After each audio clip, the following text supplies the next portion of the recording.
You too. Okay, let's bring in legal and media analyst Lionel of Lionel Media, and let's change direction completely. Lionel, two stories. There's a bill in New York State Assembly, A416. It calls for the arrest, basically, of those who are deemed to be a threat to the public health. It's been floating around for a couple of years, but now it's been reintroduced in a COVID world. How scary is this? Can you see them locking people up if they test positive for COVID, taking them away?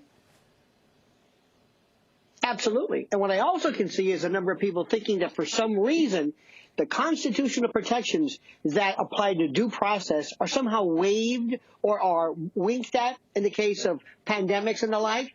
The laws are the same. The Constitution is the same. Absolutely. And let me also tell you something, Steve. What scares me even more is not necessarily that, but the acquiescence of a number of individual citizens who think, well, in this particular case, we've got to bend the rules. That's what scares me. Indifference and ignorance. All right. And I want to move on to an actor whose name people may not know, but they'll know the character he plays, Rowan Atkinson, better known as Mr. Bean. And he recently said something that I know you'll be most anxious to weigh in on.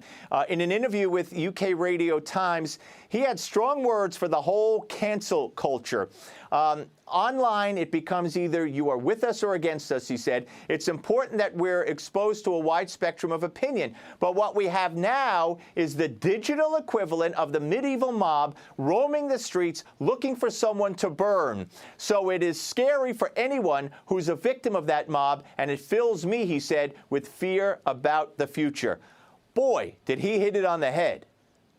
By the way, he's correct, and also people like John Cleese, who don't necessarily share your political beliefs, agree with that 100%. Steve, let me leave you with one thing.